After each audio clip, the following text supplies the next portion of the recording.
to host the MISD School Board debate. And none of this would be possible without our moderators, Mr. Pat Canty of the Odessa American and Ms. Tatum Gwynn of News West 9, and also my wonderful staff here at Basin PBS. Tonight, we are really excited to host this very important event. We're thrilled to be partnering with MISD, where we will have a student representative from both Lee High School and Midland High School. They will each be given the opportunity to ask the candidates one question. It is our hope, by broadcasting these debates, that the world will be reminded of the significant role our region plays in not only the energy economy, but the educational one as well. Due to COVID-19, we only have a smattering of people in our studio audience, and they're socially distanced, but we're so excited to have. During a portion of the debate, we will select one question from our Facebook page to ask a few of the candidates. So get to writing those questions. And also, due to the broadcast of tonight's debate, we will air the John Lennon Plastic Ono Band show immediately after this debate in its entirety. And it really gives me great pleasure to introduce our lead moderator for tonight's debate. He's a former Basin PBS board member and one of my favorite people, Mr. Pat Canty of the Odessa American. Thank you very much, Laura. Welcome, everybody. We're so glad to have you here tonight to join us for this important conversation for our educational district. Joining me at the moderator's desk are our sponsors and co-moderators for this debate, News West 9 anchor Tatum Gwynn. Tonight's questions were developed by a small team, including the moderators and a representative from Basin PBS and News West 9. Now, the public was also invited to submit questions via the Basin PBS Facebook page, as well as News West 9's social media. We will begin tonight's debate by giving each candidate, in order of how they are listed on the ballot, 1 minute for opening remarks. After these opening remarks, the moderators shall pose a series of general questions. Now, each candidate will have 1 minute to respond to each question. In the event a candidate's answer to a question invokes the name or policy position of one or more opponents, the moderators, at our sole discretion, can give the referenced opponent 30 seconds to respond. It is important to note an individual candidate may also be asked a direct question because of a statement or policy position that he or she has made during the campaign. The candidate will have 1 minute to answer that question as well. The 30-second rebuttal rule shall also apply in that case. Now, at the conclusion of tonight's questions, each candidate will have 1 minute for closing statements. We remind our in-studio audience that this is a live broadcast, so flash photography or booing or making loud noises or other disruptive actions or comments are not allowed. Now, let's meet our three candidates representing District 4 for the MISD School Board. Ladies and gentlemen, please join us in welcoming Mr. Joel Deal, Mr. Steve Vargas, Mrs. Katie Wallace Joyner. Welcome, candidates. Mr. Deal, we'll begin with your opening remarks. My name is Joel Deal. I am a native Midlander, a Midland High School graduate, class of 2013. I'm also the son of an MISD teacher and part of a family of teachers with multiple decades of experience in the education realm. This unique perspective has allowed me to have to study the inner workings of Midland ISD from multiple perspectives, including the students, but also the teachers and even the administrators, and that gives me a unique perspective that is not able to be duplicated. I'm running to give students and teachers a voice in a system where they feel disenfranchised by the current administration, and to be an instrument of the people to do what they already know what they want. Thank you. Mr. Vargas, your opening remarks. Thank you, sir. So it's no secret that our schools are dysfunctional and underperforming. We have our current school board to thank for that through their lack of leadership, their lack of accountability, and their lack of transparency. The great Albert Einstein once stated that the definition of insanity is doing the same thing over and over again, yet expecting a different result. And here we are today, allowing the same incumbents time and time again to fail our students, to fail our schools, and to make the same rash decisions that they have before that greatly affect our students and teachers. My name's Steve Vargas. I'm running on the platform of providing teachers and students a voice and giving the classrooms back to our teachers and ensuring that they have the proper resources provided to them to ensure the success and to provide our children the greatest opportunity to succeed, not just to get them through, to ensure that they're ready to tackle the world, whether it's career ready, military ready, or college ready. Thank you. Thank you. And Ms. Joyner, your opening remarks. Hi, thank you, Basin PBS, for having us tonight. I'm Katie Wallace Joyner. I'm a third-generation Midlander. I'm an MISD graduate and a proud mom. I'm also an experienced board member, having served on the YMCA board, and I'm currently serving as the president of the Midland Memorial Forum Hospital Board. As a former project manager, I have built a skill set that makes me the woman for this job because I'm detail-oriented, I'm a creative problem solver, an open-minded critical thinker, and an experienced leader. My goals for MISD are academic accountability, communication with the community and within the district needs to be improved, and transparency with data, decisions, and dollars. We need bold leadership, creative innovation, and big changes. A vote for me, Katie Wallace Joyner, is a vote to be sure we have the people and processes in place to make that happen. Okay, we have got question number 1. What do you believe is the top pressing issue for the district overall, and then also the top pressing issue for your specific district? Mr. Deal, we'll start with you. Of course, with the current academic standings of our schools, it is very important that we get that up, and one of the key components of that is selecting a proper superintendent to be leading the goals of this school district in that regard. It's important that we set our goals and expectations from the very beginning, having a merit-based contract with whoever is to fill the position. We expect X goals to be met in X time and measured in this exact way, and that's what's expected of you. And if you don't achieve that, then we will look for another leader elsewhere. Okay, thank you. Mr. Vargas? Yes, ma'am. Thank you.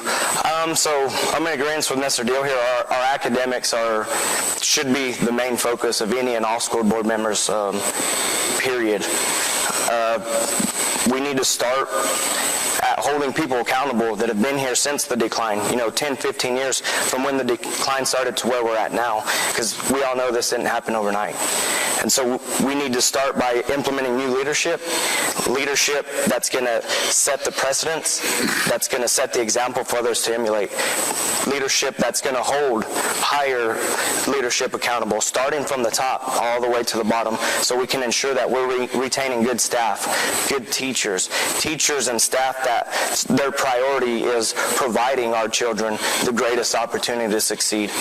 And that across the board should be what we're focused on, what our main goal as a board is, academics. Great, thank you. Mrs. Joyner? I agree. We have to improve our academic outcomes. That is first and foremost for our board. That's going to start with hiring a superintendent that is effective.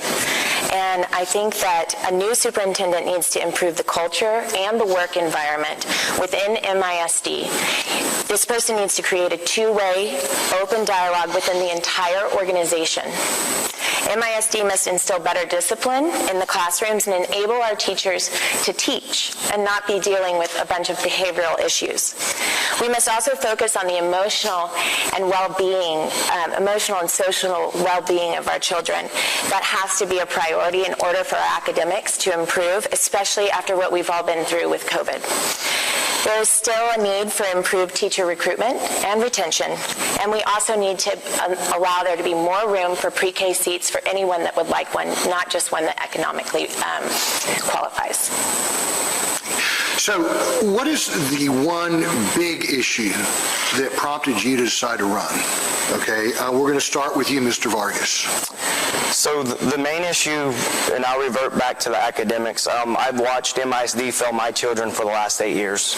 I've filed multiple grievances, emails, without even a response. It got to a point where I got tired of being the keyboard warrior and decided to step up and help be part of the solution to bridge that gap between the current administration and the people within the districts that feel like they're underrepresented and that their voices aren't heard. So I hope to come in and help bridge that gap so that more communication can be promoted and we can ensure that everybody feels as they're represented as a whole and that their voices and opinions do matter and that the board takes that seriously. So my children, the children within my district and the parents within my district and the teachers, I've talked to all of them and they've all raised the same concerns, and I'm here as that advocate to help them. Okay, thank you. Ms. Joyner. So I think that collectively over the last 18 months, MISD in our community has been through a lot. And I think that there has been a lot of mistrust created in this environment. And ultimately, I think for me, when the district decided to go fully virtual without a whole lot of explanation in terms of the COVID pandemic, I was frustrated. And it was not the first time that I felt like the district had made a decision and had not revealed their process in doing so. There was very little backup given. Data wasn't released.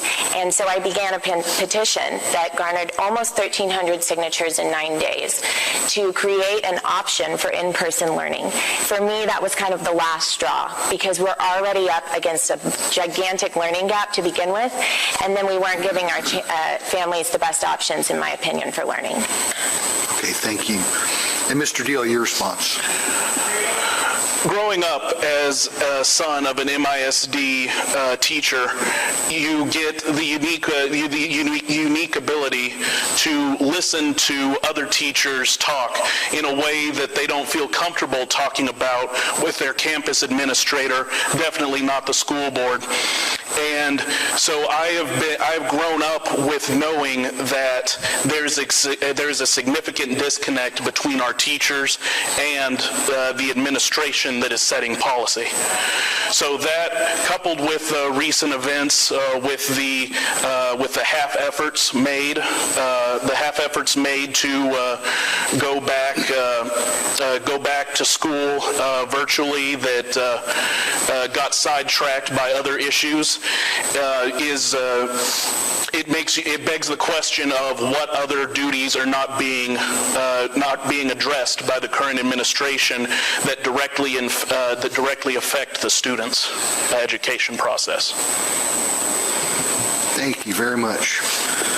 I believe now that we're getting ready to have one of our local students ask a question, and if you could step forward, we're going to introduce this student, and he's going to pose a question for our candidates.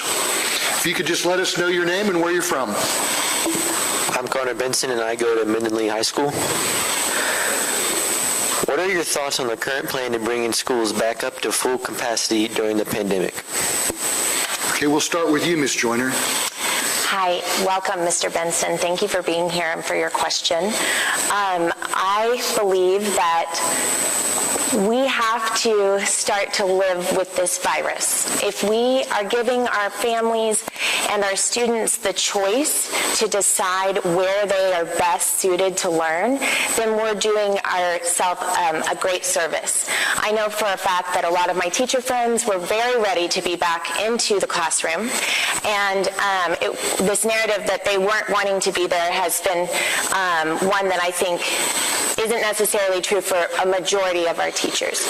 I know that for our family specifically, that our children learn best in person. And so being at full capacity and having learning options is what I was hoping would happen when I started my petition. I think we have to do it in a safe way.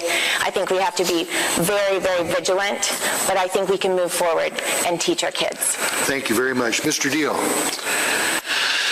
This situation provides an excellent opportunity for some benefits to come from the partnership that Midland ISD has set forth with the charter schools here in Midland, both at Sam Houston and Travis, which I just toured today. They had a plan for students to come back in person long before the policy was set by the MISD school board, and the partnership between that should be exactly that, a partnership sharing information with how we can best serve our students. Education is not an us versus them, public versus charter. There's opportunities here for us to gain information from both the public and charter systems to better educate our students in both scenarios. Thank you. Mr. Vargas, your response. Yes, sir. I believe if we provide the choice to the families within the district, whether they want their kids in school or whether they want to continue the online programs, we need to make sure that we're keeping in mind the families that do heavily rely on a traditional school schedule so that they can work, their 9 to 3, 9 to 4 job, so that school provides them the means of watching their kids while they're at work, while also ensuring we're not overtaxing our teachers, where we're not expecting them to provide in-school curriculum as well as online. I know originally it was released from MISD that wasn't the case, but I have talked to multiple teachers and that is the case. So we have teachers that are fulfilling in-school requirements as well as online requirements, and it's getting to the point where it's becoming overtaxing. So I think if we keep the option available, that would be best suited for the families within the community. Okay, let's talk about the potential of calling for another school bond. This time a year ago, that was certainly the headline everybody was talking about. There was a pretty significant bond put before voters. Given the current climate and where the district is now, do you think now would be another time to start talking about a school bond? If so, what do you think should be included in it? We'll start with, let's see here, Mrs. Joyner. Hi, I'm so glad you asked this question because I think that we do need to consider a second bond. Obviously, the first bond was very could be considered divisive. It wasn't the plan that the community ultimately wanted, and so I think we learned a lot during that experience, and I think it was a step in the right direction to creating a bond that is going to work for Midland. First and foremost, I think we need to start with 2 high schools. I think that was a big part of the reason that the bond failed in the first place, and I think that at the secondary level is where we're struggling the most. In our high schools and our junior highs. I certainly am not saying that our elementary schools don't have facility needs. They do. I just know that I had the opportunity to tour Lee High School recently. I've been in Midland High School. These places need safety and they need new facilities. Thank you. Mr. Vargas? Yes, ma'am. So in the current climate, I don't believe that the citizens of Midland are ready for another bond. I don't feel like they're trustworthy in where the leadership is as far as the current school board and current administrative staff. So I don't think that the citizens of Midland are ready for another bond. I don't understand how providing more money when we can't even take care of the projects and the amount of facility and infrastructure issues we have now, with the amount of money we have now, building 2 more schools is just going to add to that. So I just don't understand how creating more work within the board is going to help with the issues we're facing right now and today. And I'd be hard-pressed to see anyone that would want another bond, at least right now. Thank you. Mr. Deal? A common phrase you're going to hear tonight is, we need to listen to the teachers. We need to trust the teachers. And it's funny how that seems to be the case until we get to this particular issue right here. These teachers, they are boots on the ground. They see the effects of this, of the administration's spending policy.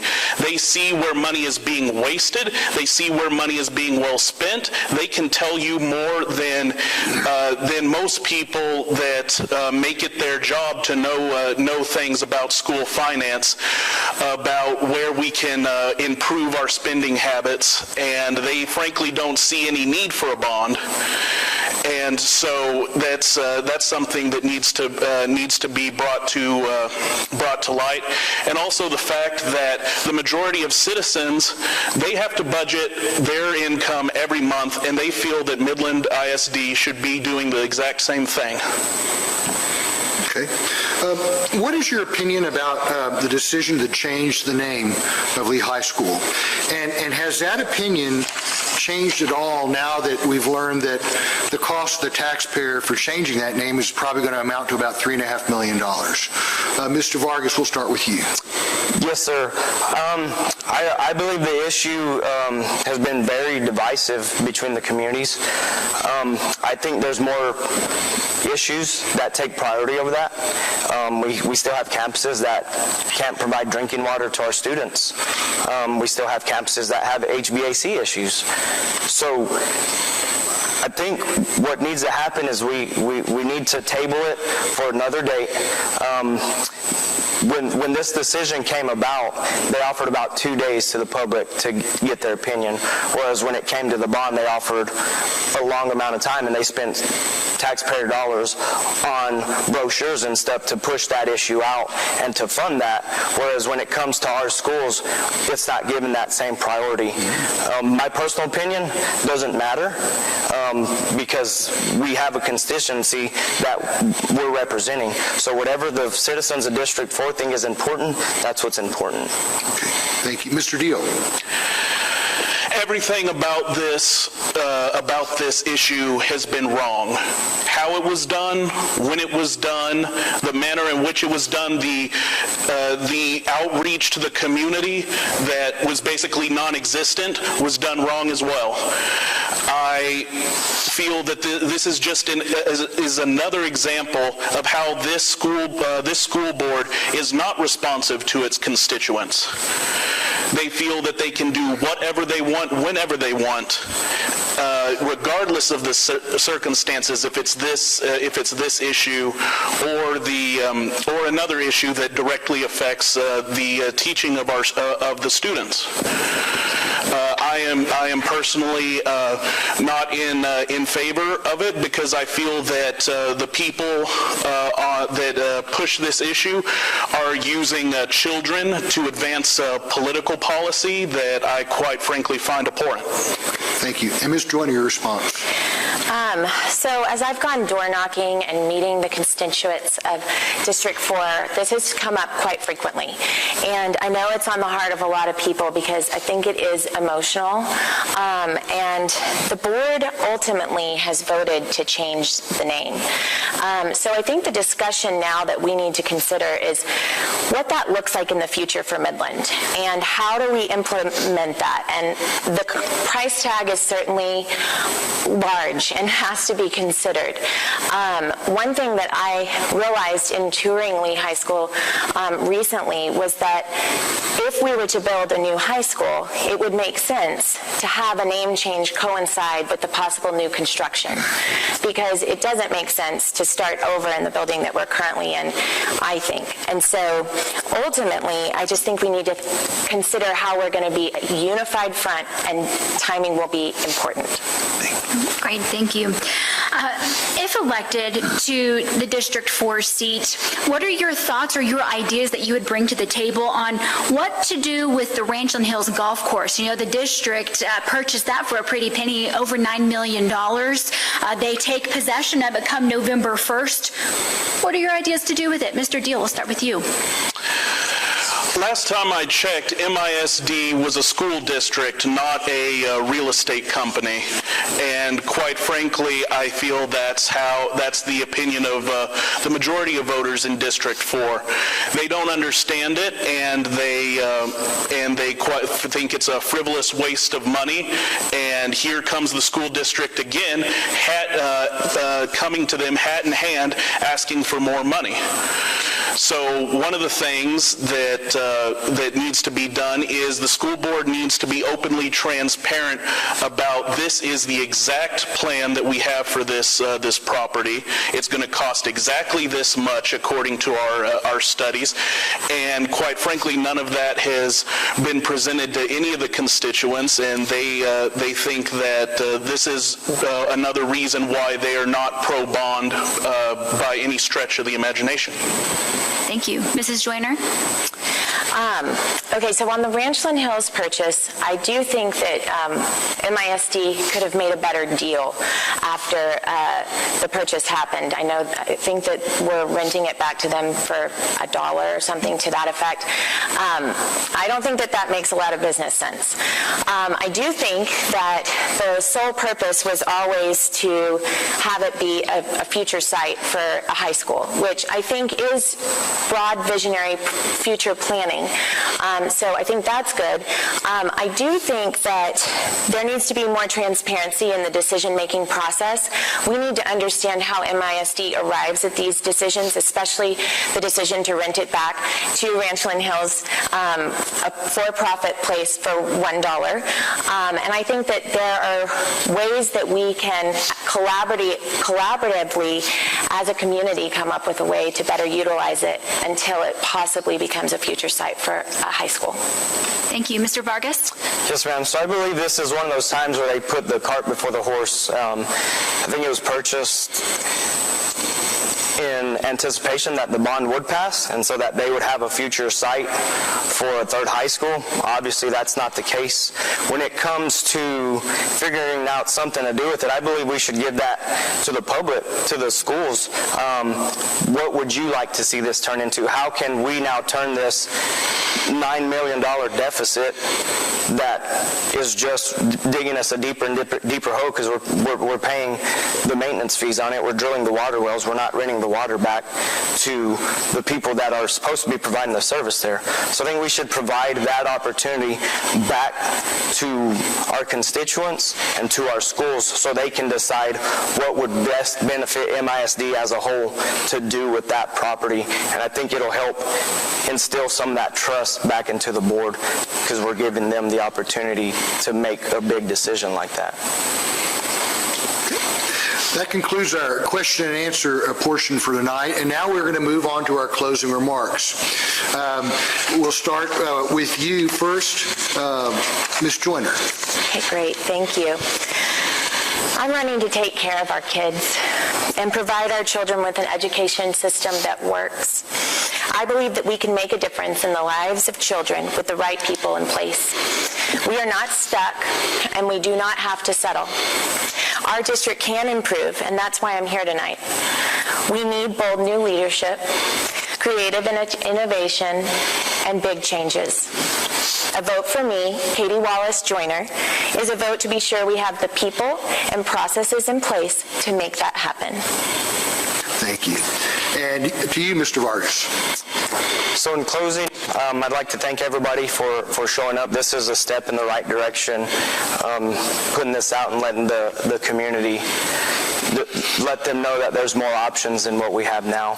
I can let you know from my experience and my training that a vote for me will be one that starts with integrity, initiative, one that has the intestinal fortitude to voice opinions that may not be popular to current MISD standards, to be a true voice for the people of Midland, to instill that trust back into not just our students and our parents, but our teachers as well, to let them know that we're going to do our best to ensure that they're provided the best opportunity and greatest resources that we have to offer as a school board.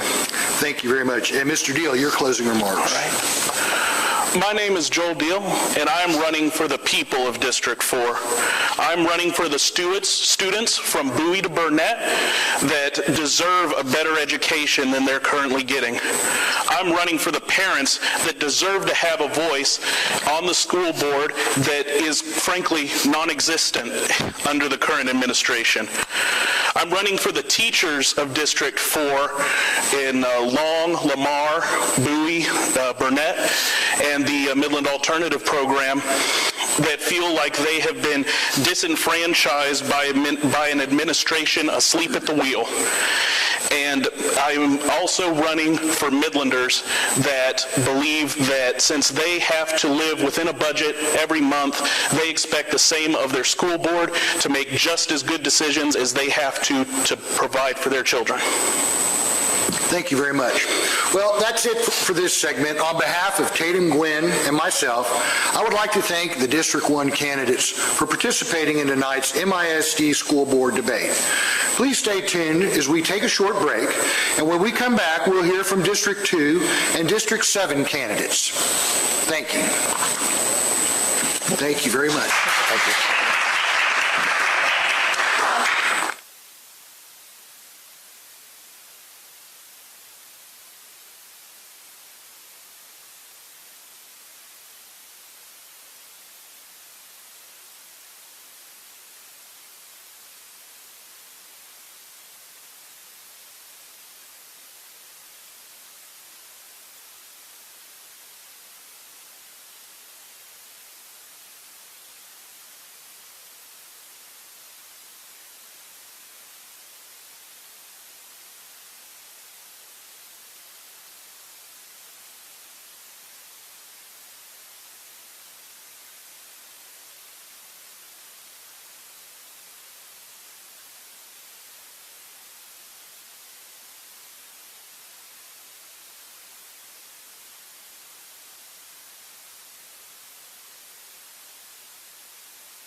Back.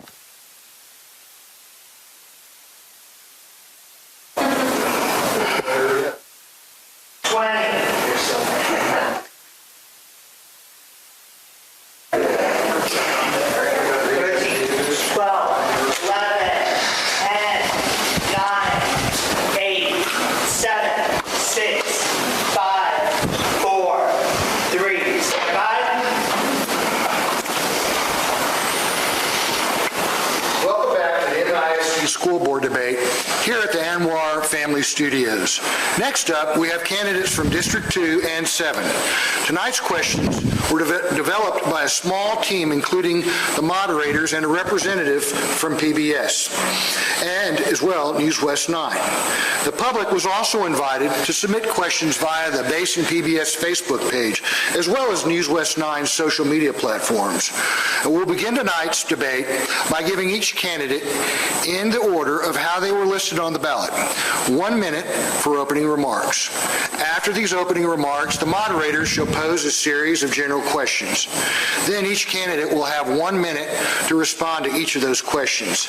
Now, in the event a candidate's answer to a question invokes the name or policy position of one or more opponents, the moderators, at our sole discretion, can give the referenced opponent 30 seconds to respond. Now, it is important to note an individual candidate may also be asked a direct question because of a statement or a policy position that he or she has made during the campaign. In that case, the candidate will also have 1 minute to answer that direct question. And the 30-second rebuttal rule shall also apply again. At the conclusion of tonight's questions, each candidate will have 1 minute for closing statements.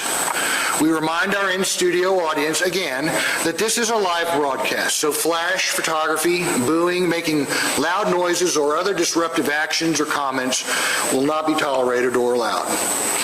Tonight, Mr. Robert Marquez was unable to make it at the last minute. And Dr. Gallegos with District 7 was also unable to make it to the debate as well. But he was given the opportunity to send in a statement, and I will read that in full. And it goes as follows. I am unable to be with everyone due to other commitments. However, I am running for school board through the lens of 30 years experience as an educator. My experience includes being a classroom teacher, principal, and superintendent of schools. I feel like as a trustee, one of my main goals, especially now, is to help guide the board toward hiring a qualified leader to take the helm. Part of the problems that I see all too often in education is that we hire a leader, but we don't provide autonomy for that leader to do the hard work of improvement. We get in the way. We get in the way often. We tend to think that autonomy at the building is best. However, we don't practice that at the system level. We get what we get. And all too often turnstile in leadership at the superintendent level.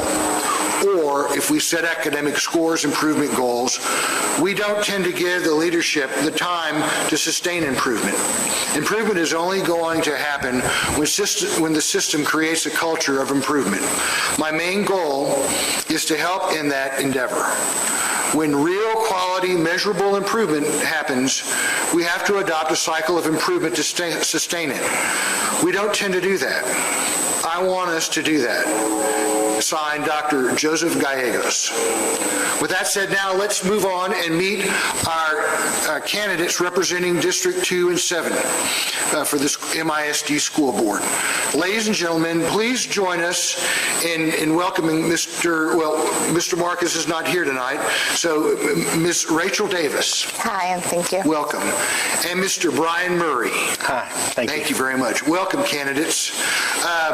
We'll begin with you, Ms. Davis, giving us your opening remarks. You go ahead, you have 1 minute. Hi, my name is Rachel Davis, and the reason I'm choosing to run for MISD School Board District 2 is because I want to continue to advocate for our students. I want to be the voice for our students, our teachers, and our constituents. I've spent the last 4 years dedicating my life to volunteering throughout our district. I want financial responsibility and accountability. I want our board to start listening to our constituents and what we want, and I want to represent them, and I want to fight for our students because they deserve better, our teachers deserve better. Thank you very much. And Mr. Murray, your opening remarks. Thank you. I want to thank Basin PBS and News West 9 for hosting us tonight. Start with, my name is Brian Murray, and I'm running for District 7. I've been on the school board for 4 years now. Came in not really understanding what it was all about. I had a good idea of what I wanted to improve academics for students, but have spent basically a jump start into TEA guidance on Lone Star governance and how we go about changing the academic outcomes in our district. My wife is a teacher. She's been a teacher for 25 years. She teaches 4th grade at Fasking Elementary. I've had 3 boys that graduated all the way through MISD from kindergarten through Lee High School, and I have a 7th grade now daughter that's at Abel Middle School. I'm here to advocate for 2 things, and I think the second complements the first. I'm here about changing student outcomes. We started that work about 3.5 years ago, defining goals and where we needed to be, and we need to finish that, and I'm here to support teachers as well. Thank you. Okay, here's question number 1. You will represent a specific part of the city. How will you balance the needs of your specific constituents with also the needs of the overall district? We'll start with you, Ms. Brown. One of the greatest things about this opportunity is that I get to go out into our community. I get to build those relationships. And the feedback that I've gotten is that currently our constituents don't feel like their voices are being heard. That being said, I understand that as well. There was many times I'd reached out to my district representative, and that representative over my daughter's school sending emails with concerns or, wanting feedback and getting none. For me, I take that as a serious honor to represent my community, to make sure that my district's voice is heard and represented loud and clear. Thank you. Mr. Murray? And so I've had 4 years of experience, being the incumbent in District 7, and I realize the district can be loud. The community can be loud. They want improvement. They want transparency. We went through a bond, and we had follow-up meetings where we learned really what the problem was with our community. And so we sat down and went through all of those things, and the very first thing is we've got to communicate. We've got to be better communicators. I take great pride in what I've done so far as answering emails, private messages, text messages, and being very responsive to our community. I think your question stated that you would, how would we kind of balance that with what's good for the district? We kind of have a policy that adult behaviors don't change, or student outcomes don't improve until adult behaviors change, and really we have to focus on that. We have to be very disciplined in staying our tactics to get improved outcomes, but at the same time we have to communicate to the public what we're doing and why we're doing it so they understand. Board governance is always important, knowing kind of what your role as a trustee is, when to stay inside your lane, when to allow administrator or the appointed administrators to do their job. So how would you handle it if one of your friends or constituent contacted you about an issue that they were having with a teacher or at school? How would you as a board member kind of navigate that issue? We'll start with you, Ms. Davis. Okay, and I've actually been put in that situation, and I have had the opportunity to go to my representative, and again, didn't get any response. So I went to other trustees. I went to other representatives throughout the district. I focused on following the chain of command and making sure that if it was told to me in confidentiality, it stays that way.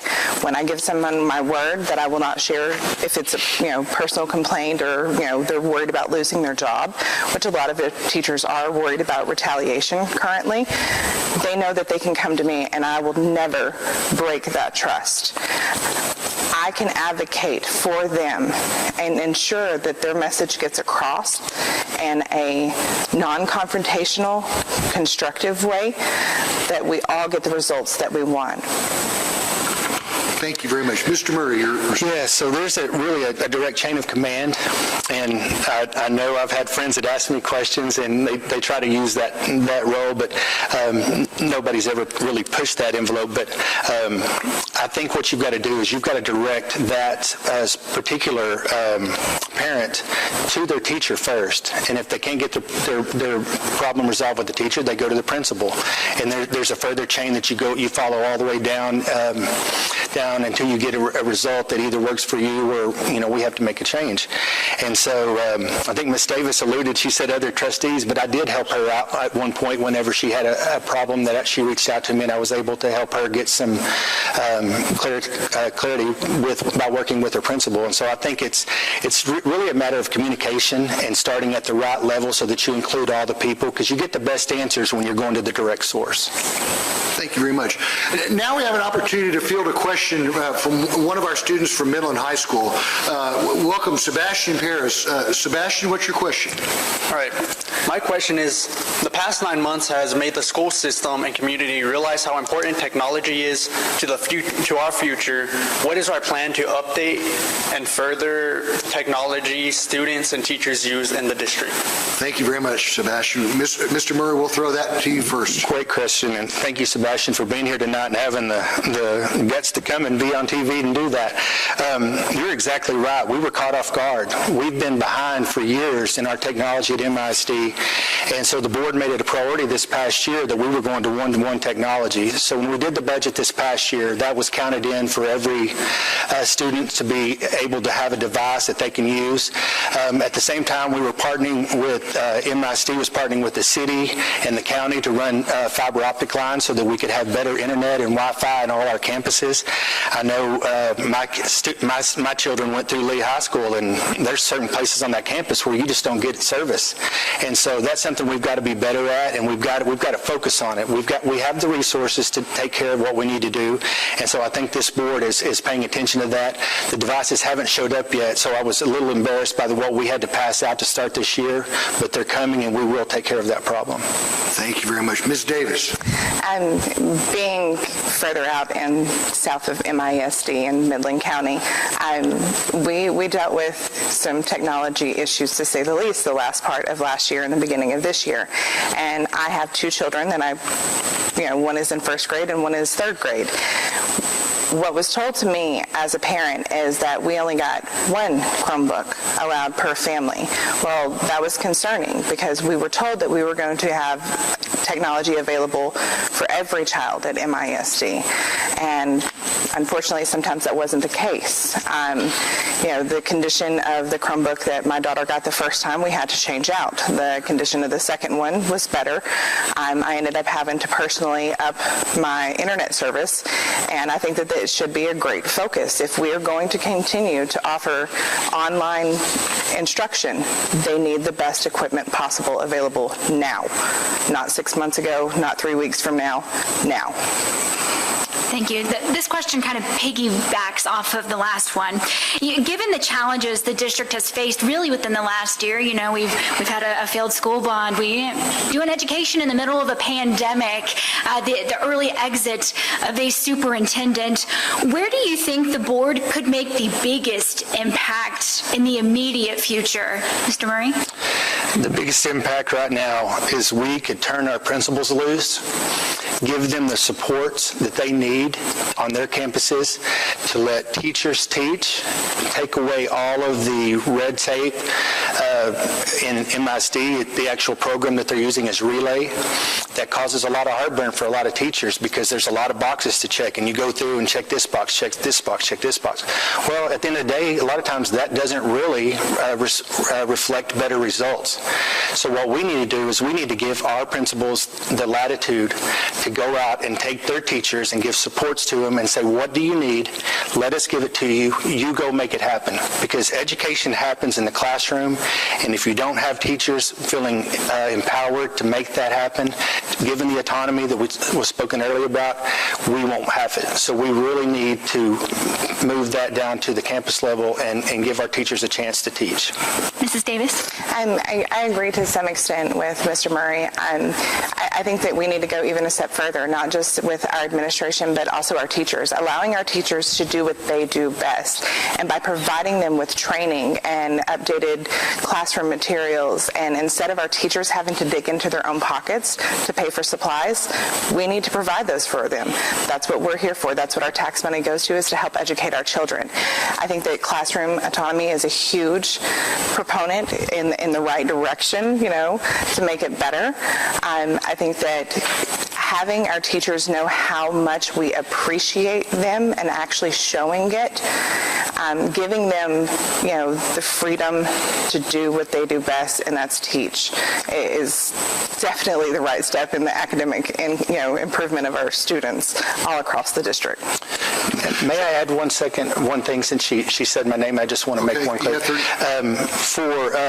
had an opportunity to talk to a principal this last week, and she told me the basic concepts of training, reading, and some of the programs that should be just established for the whole district are not taking place on each campus. And I think that ought to be across the board. Everybody ought to get the basics. And so I agree with what Ms. Davis said. Thank you.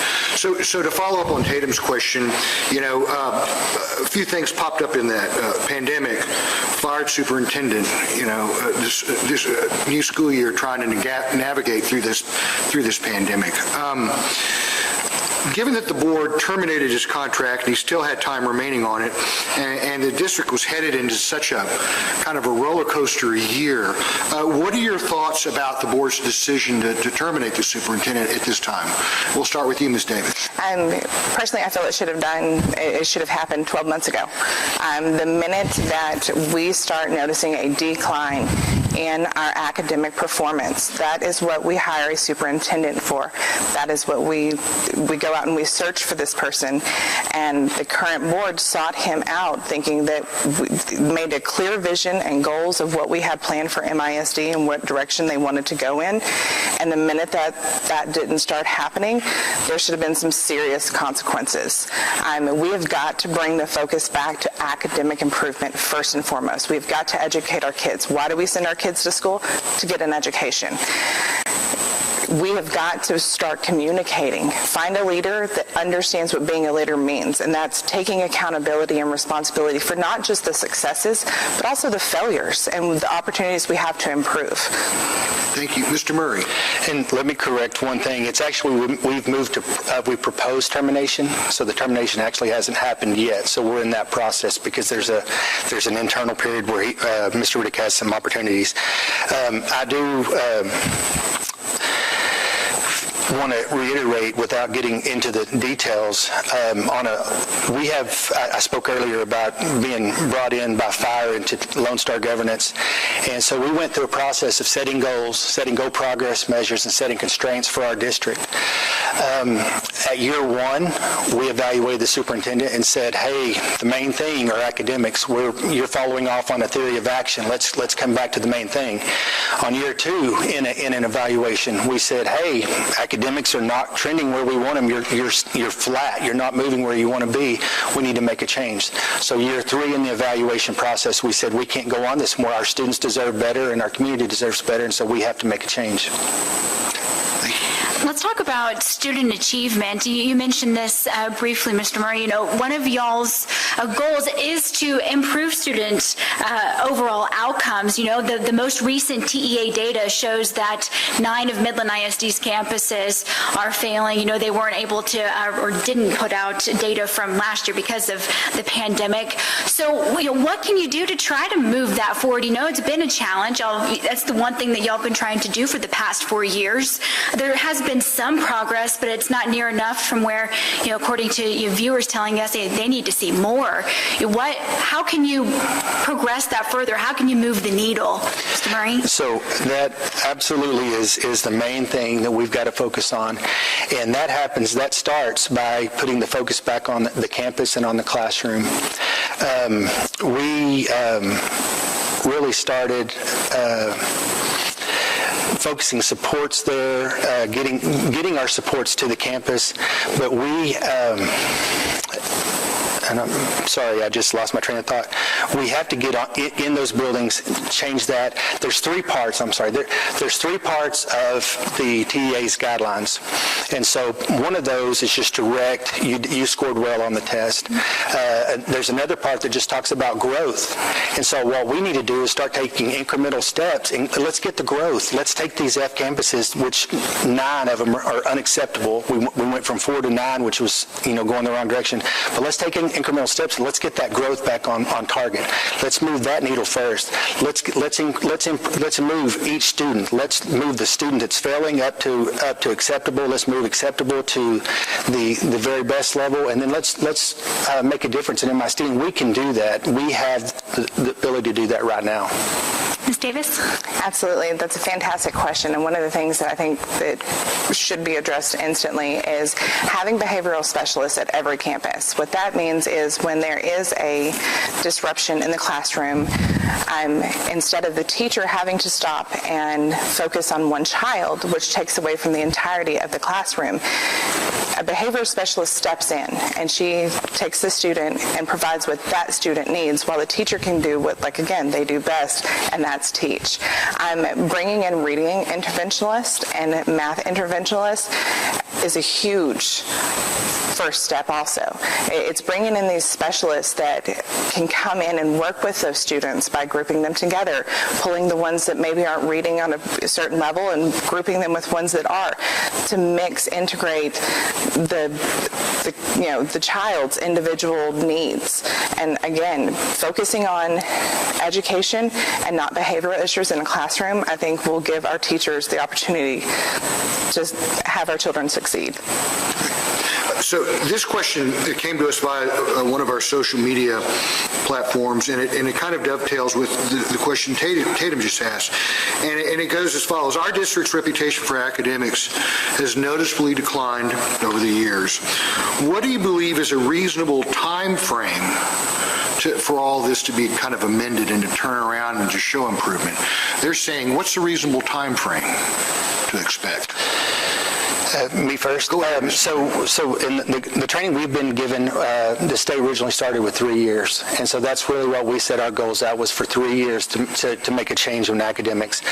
What we've moved to, and we've got a rough draft right now of our current goals that we're going to put in place for this year, going for the next 5 years. And what we're doing is setting those up. So I think a 5-year plan probably makes differences.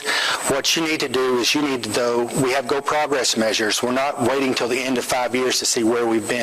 We've got Go Progress measures that tell us every step along the way, are we meeting what we need to meet? Are we where we need to be? And so that's just an indicator. It's kind of like a football game.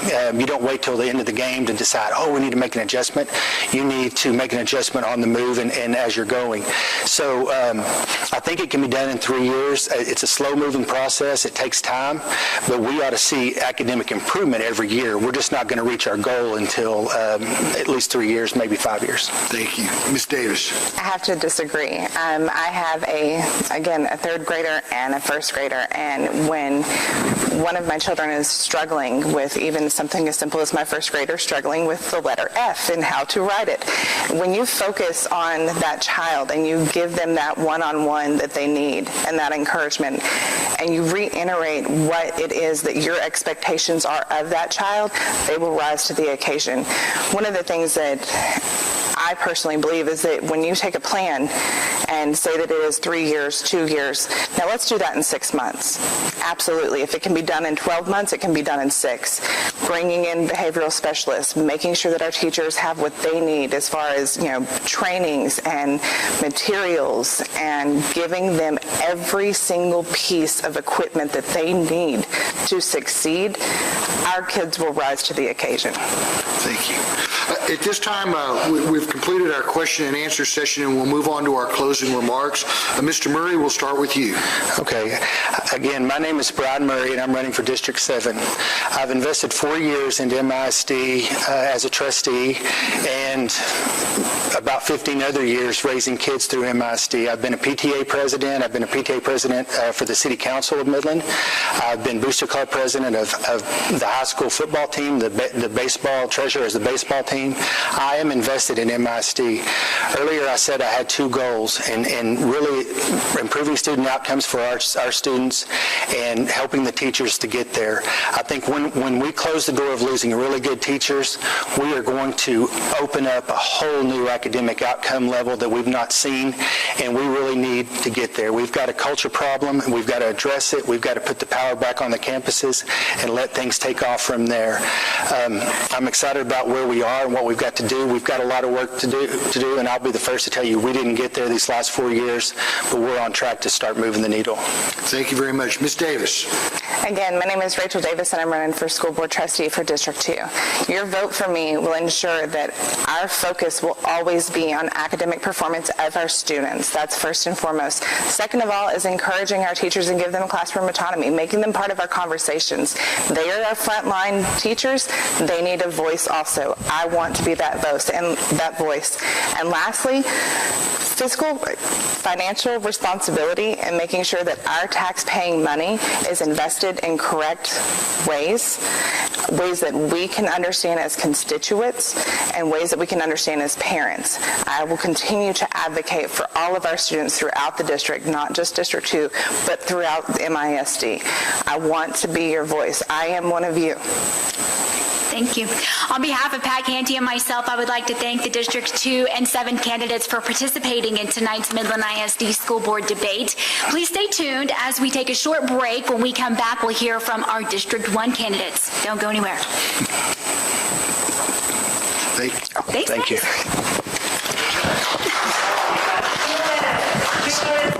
Thank you, Albert. Thank you. Thank you very much. They had the guy, the other guy's name still in there. I was like,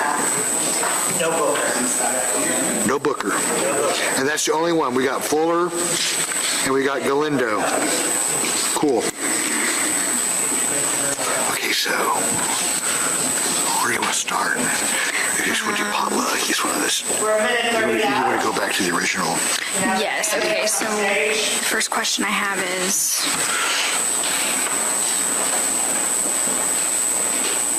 or we could just throw it around. yeah. Just any one you want to do, it doesn't matter. Stick with the ones we did, or just have fun. Let's just have fun. Yeah. We're on the home stretch.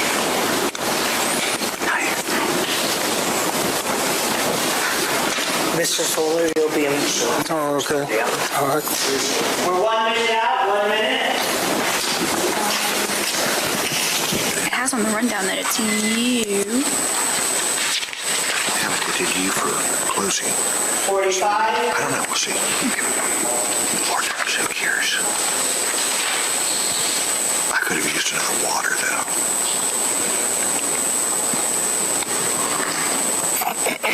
Do that. 30. What the heck? Dude, go for it. Let's throw him a curveball. 20. No, I guess I have the camera on me. Never mind. Yeah. 15.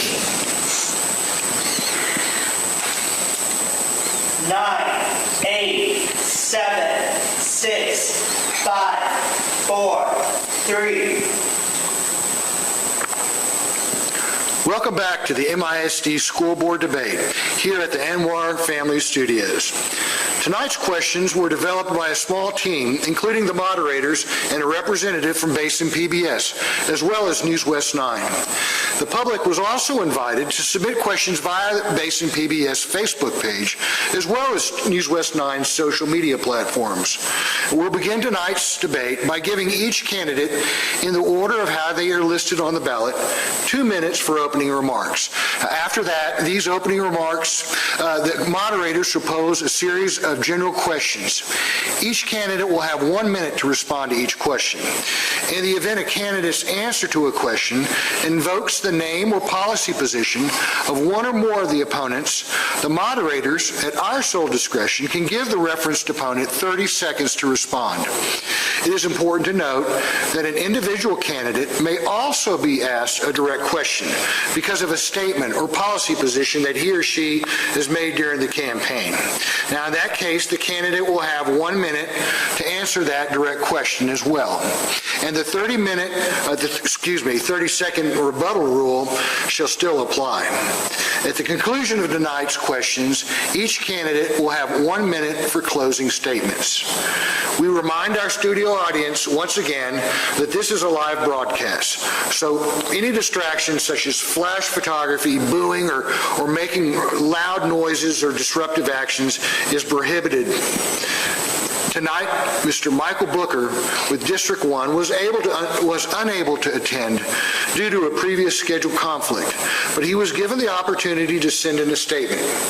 I will read that in full at this time. It goes as follows. In August, I agreed to referee a football game on the evening of October 8th for TSO organization. Unfortunately, tonight's forum was scheduled at the same time as the game I committed to 2 months ago. I did everything I could to find a replacement. However, myself and the organization could not find anyone that was available. I could not let down the kids that have been training so hard for this game by bailing on them with no one else that could step in and take over for me.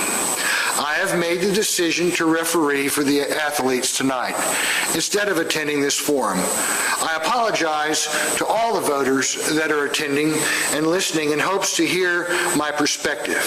But I believe in honoring the commitments you make, and the athletes are counting on me tonight. Good luck to everyone here this evening, and I hope you understand my decision. Signed, Mr. Michael Booker. With that said, now let's meet our candidates representing District 1 for the MISD School Board. Ladies and gentlemen, please join us in welcoming Mr. James E. Fuller and Mr. Matt Reyes Galindo. Welcome, candidates. Thank you. Mr. Fuller, we'll begin with you with your opening remarks. My name is James E. Fuller. I'm a native Texan, born and reared in San Angelo, Texas. I received my early education in San Angelo. I attended both desegregated and segregated schools. I am a career educator for some 52 years. I've taught public school as well as higher ed. I am running for re-election because I have again committed myself to addressing the challenges as well as the negative things that tend to dominate a school board's environment. Historically, I understand that school boards have been the scapegoat in many instances for issues that don't necessarily relate directly to school board performance. My priority is to address the issue of school excellence and academic performance. Thank you. Thank you. Mr. Galindo, your opening remarks. Well, thank you. Thank you to PBS and thank you to News West 9 for hosting this event. My name is Matt Reyes Galindo, born and raised here in Midland, Texas. I'm the father of 4 amazing, beautiful children. My two oldest are currently enrolled in MISD, and my 2 youngest will be attending MISD in the years to come. I entered this race as a father who's looking for answers, looking for a better education for our children. I refuse to accept that this is the best that we can do for our children, and so that's why I entered this race. It's not easy. It was never an easy decision, but an absolutely necessary one for the future of our kids. And so I'm just a dad on a mission to do right by my babies and yours as well. Thank you. Okay, let's go to question 1. Let's talk about representation of your district. You're looking back on some of the big issues that the school board has faced head-on within the last year, one of those being a failed school bond, the other more recently being deciding to move forward with renaming Lee High School. And one of the resounding remarks from viewers and parents, sometimes students, saying is they don't feel like they were heard, or that the school board really heard them in what they wanted as their representative. So as the representative of your district, what would you do to ensure that your constituents are heard and their perspectives are considered whenever there is an important decision to be made? Mr. Galindo, we'll start with you. Well, it starts with open and honest communication. And that's the one thing that lacks in MISD is communication. And so one of the things that we will be doing in District 1 are monthly meetings to meet with the constituents. After all, the purpose of the board member is to represent the vision and the values of the community. How can you represent the vision and the values of the community if you're not willing to actually meet with the community? That was part of 19 community members who were invited by the ex-superintendent and this current board to speak about the bond. One of the things that we expressed was the lack of communication, and that's exactly what we need. We saw that through the school bond, and now we're seeing it through the name change, a lack of communication. What folks want to know is if my tax dollars are going into the system, will you listen to what I truly have to say and truly think? Like I said, our job is to represent the vision and the values of the community, so open and honest communication is absolutely necessary. Thank you. Mr. Fuller? The bottom line is there has been communications on the part of this board on very critical issues, the one that you just cited. Listening and learn occasions have been set up for constituents in District 1, for example, to participate. Those listening and learn sessions have been designed to make sure that constituents do hear the issues that they're confronted with. And I would just basically take issue with the fact that there has been a lack of communications. I submit to you that communicating should be intensified. I understand that. And then the bottom line is we must be in a position to respond by holding additional meetings in the community so that more individuals are informed of what's taking place in the district. So again, I take issue with the notion that there has been no communications or lack of communication in our district. Thank you. So each of you is running to represent a district, a certain geographic area that is part of the overall district. And so obviously you're going to be listening to your constituents and their needs, but how do you plan to balance the needs of your constituents with the other needs of the overall school district? How do you plan to do that balancing act and also work on creating consensus for achieving overall goals in the district for everyone? We'll start with you, Mr. Fuller. Well, I think the primary way that can be addressed is to identify the common ground that exists between District 1 and the remaining districts in our city.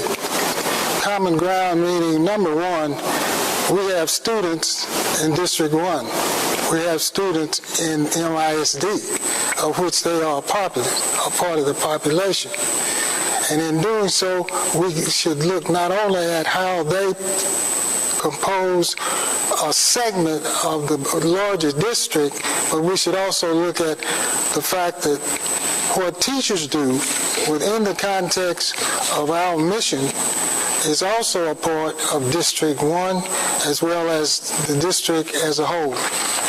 In short, we don't want to approach this, at least I don't, as a District 1 that's an island unto itself. Unfortunately, that has been the case in the view of some in the past. Thank you. And Mr. Galindo, your response. Thank you. First and foremost, our job as elected officials would be to represent District 1. They're the ones that are voting us in, and so it's their voice that we need to take to that school board and to those meetings. The one thing that we can do is collaborate with other community members within other school districts and collaborate with the school board members that represent those other districts to provide more information and just to be able to just collaborate with them and understand what they want and see the bigger picture for the district as a whole. Your job is to represent District 1, but at the same time, you're representing the 26,000 children that are enrolled in MISD, and it happens through collaboration. Great, thank you. And now we have the opportunity to hear from one of our Facebook audience members. The question goes as follows. Tell us something that you love about MISD. And we'll start with you, Mr. Galindo. Well, thank you.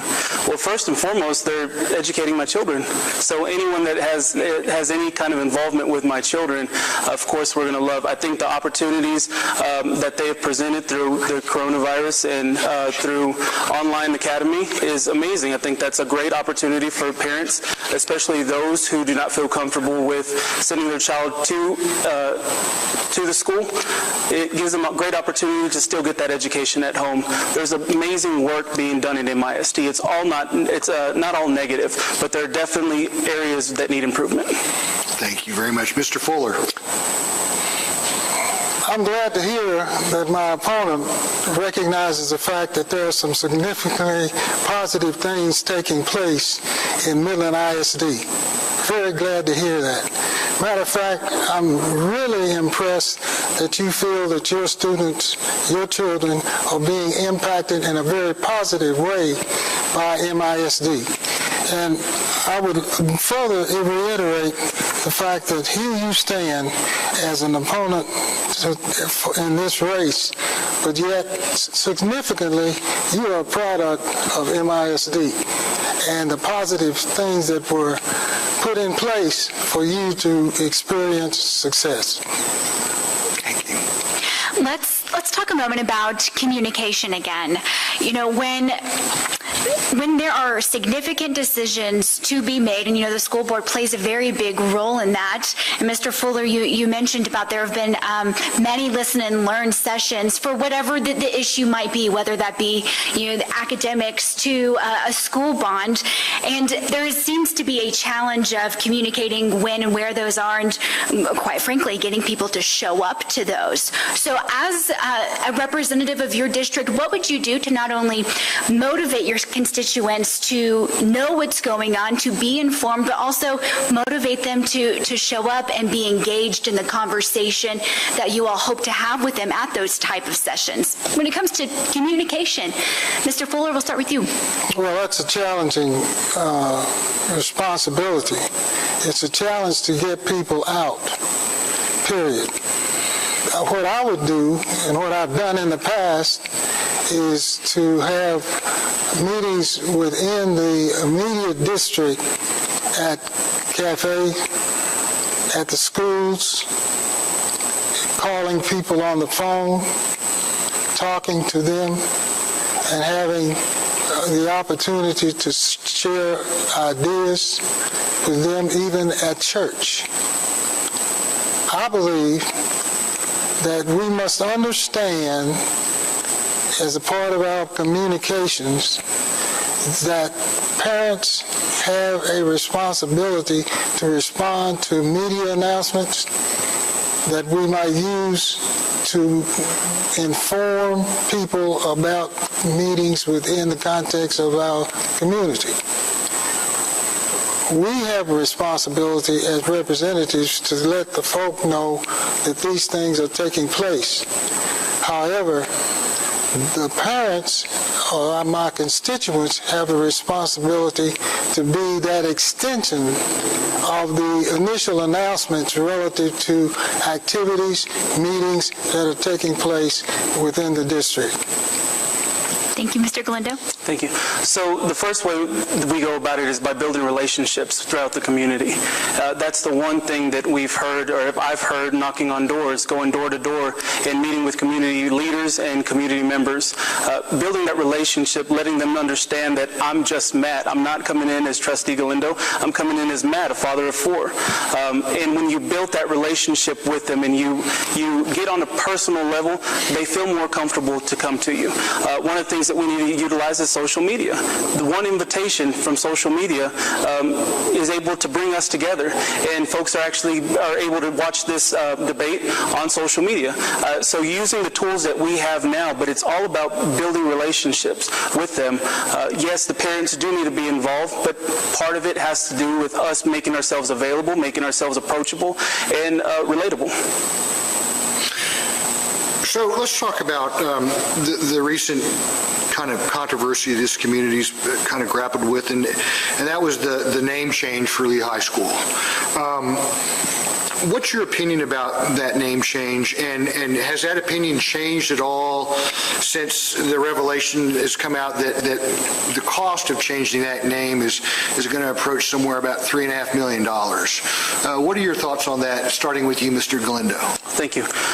My thoughts haven't changed. I'm still for the name change. I was for the name change at the very beginning, and I'm still for the name change. However, the $3.5 million is concerning. Where taxpayers want to know, where are we going to get this money from? That's the one issue that this board did not disclose at the very beginning. I think it's very irresponsible for elected officials not to disclose that information. The idea of let's go ahead and change it and just figure out how we'll do it later on down the road, in my opinion, shouldn't have ever happened. There should have been more community involvement. There should have been more times where community members were able to actually reach out to their their board representative to have those conversations. Now we need to find out, where's this money going to come from? from where are we budgeting from? Does the name change need to happen? In my opinion, yes. Midland has been facing this for over 60 years, and if we don't tackle it now, a board in the future will have to tackle it. Thank you very much. And Mr. Fuller, your response. Yes, that's a very good point. We need to tackle this issue now. I am personally for the name change, but we must understand one thing. Price shouldn't be the issue. We must pay for the systemic racism that has gone along with the name of that school and those persons who might have perpetrated insult and added it to injury. The name change is not the issue. The attitude change is what has to take place in this community. The price that we might have to pay in monetary terms is negligible when we think about what that name, that monument has come to constitute in this community and across this nation. Thank you very much. Thank you. Let's talk about the potential of calling for another school bond. This time a year ago, that's exactly what we were talking about, and it proved to be, it was quite literally right down the middle. It was a very divided issue, no matter which side you were on. What do you think, and still, there are still needs within the district. None of that was solved a year ago. What do you think it would take to get a school bond passed if one were to be brought forth again? Mr. Fuller, we'll start with you. I think what would serve as a catalyst for passing a future bond issue would be the improved academic performance of Midland ISD. I think it's key to convincing community that we are on the right path. Now, with that in mind, we must also understand that, yes, economic times play a significant role in determining when and how we might pass a bond issue. I would think that citizens coming together, along with the board and its respective representatives across the city, would be progressive in terms of establishing valuable reasons and explanations for moving forward with a bond issue. Thank you. Mr. Galindo. Well, thank you. Moving forward, another bond, we have to rebuild trust within the community, first and foremost. Through the last bond, as a news reporter, I know it was very confusing having to have those updates, and it was confusing for us as taxpayers. Did it pass? Did it not pass? But what was even more disturbing was having all 7 school board members vote in favor of canvassing that election, knowing that over 800 ballots were missing. And so that right there alone caused issues. How do we move forward from this? New board members. Absolutely new board members. Building trust within the community and letting them know that we're here for your best interest. And making sure that they understand that we understand what's happening. Unfortunately, I sat in that boardroom whenever they canvassed that bond. That was unfortunate. They knew that 840 were missing, but we still went along with it. To make a move like that and then to still ask this community to move forward with another bond sometime soon is absolutely ridiculous. I have to respond to that. Okay, you have 30 seconds. That's disinformation.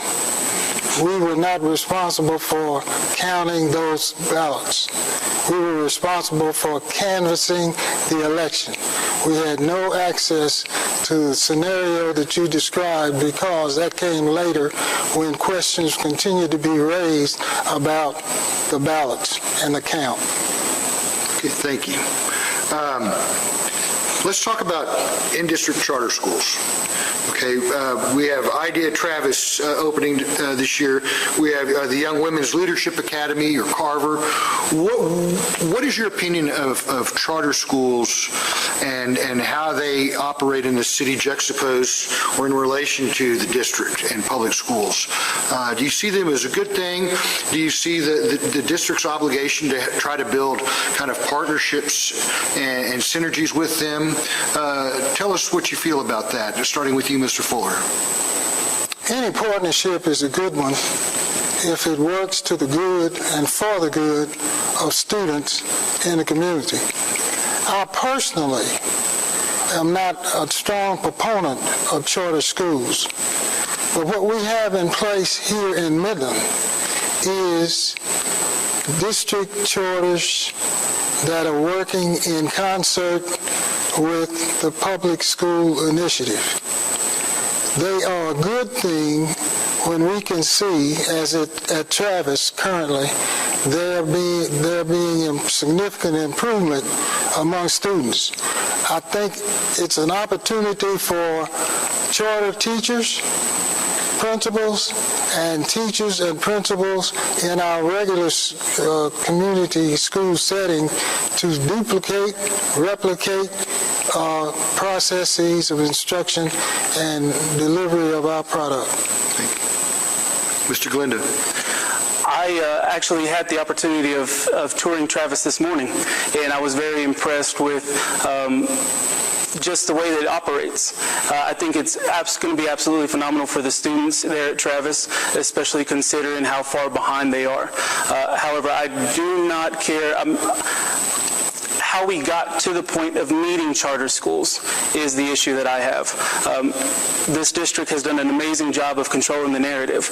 What we have not discussed is the fact of the reason why they came in is to avoid the state actually taking over these schools, because we have not met state standards. And so that's the one thing that we need to be honest about. Now, bringing them in, are they beneficial? Absolutely. I think Travis, at least, would be an amazing opportunity for MISD to partner with them and to take on their learning or their teaching methods and in a way to grow MISD as a whole. But I think we need to be very open and honest about why charter schools are actually here and why they've taken over, especially Travis, Third Future Schools, and any of the ones that are to come as well. Thank you. Well, taking a look at the broader picture of just the school board election in general, there are 4 seats open, which potentially could mean the majority could change, come the end of this election. If that happens, what's your vision for the school board if you are elected throughout this term? Mr. Fuller? Well, one, they would be confronted with the problems and the challenges that currently exist. Now, I would hope that I would be one of those that's reelected in order to be able to continue to address the challenges that are in essence with us today. Now, my vision for a new quote-unquote school board would be one that could address the issue of academics by virtue of initially hiring a superintendent that's qualified and effective in getting the initiatives underway that will aid and help our developing sound academic principles and performance in our district. Now, that takes time. I hope that school board will be patient, courageous, and determined to persevere in light of all the criticism they might experience. Thank you. Mr. Galindo? The vision moving forward is strong leadership. Hiring a superintendent who is willing to take the bull by the horns, someone who is willing to tackle the issue rather than sweep it under the rug. I believe that's the one way that we move forward. Addressing academics is #1 priority moving forward as well. But we need to be able to confront the issue. We cannot correct what we are not willing to confront. And so leadership, that's the #1 priority when it comes to this next school board, is making sure that they are taken care of and making sure that we have someone strong that understands, but most importantly, someone that's experienced in turning around a failing district. Great. With that, we conclude our question and answering phase and move into closing remarks. And for that, we'll start with you, Mr. Galindo. Thank you. My name is Matt Reyes Galindo, born and raised here in Midland, Texas, father of 4 amazing, beautiful babies, wanting to serve yours as well. I'm running as a dad, someone that understands where we're at is not okay, but that's okay. It's okay to not be okay, it's just not okay to stay that way. So I'm asking for your vote this November to become your new District 1 MISD School Board Trustee. Will it be easy? No. Will the changes happen overnight? Absolutely not. But it's absolutely possible. It's going to take time, and we ask for your patience. But I know deep down inside that we're able to make the necessary changes to give our kids the academic, the education that they absolutely deserve. So I'm asking for your vote this November. Matt Galindo, School Board Trustee, number 3 on the ballot. Thank you. Thank you. And Mr. Fuller, your remarks. I'm James E. Fuller. I am currently a school board member, and I would ask constituents in District 1 to consider my re-election this time around. I want them to definitely look at what's in existence and has come about over the years as it relates to my participation in the process. Academic performance is a priority, and I hope that as a leader in the community and on the board, I can work to help achieve a greater academic community. Thank you very much. And with that, we conclude tonight's debate. I'm Pat Canty, and on behalf of Basin PBS, my co-moderator, Tatum Gwynn, and our partner, News West 9, thank you and good night.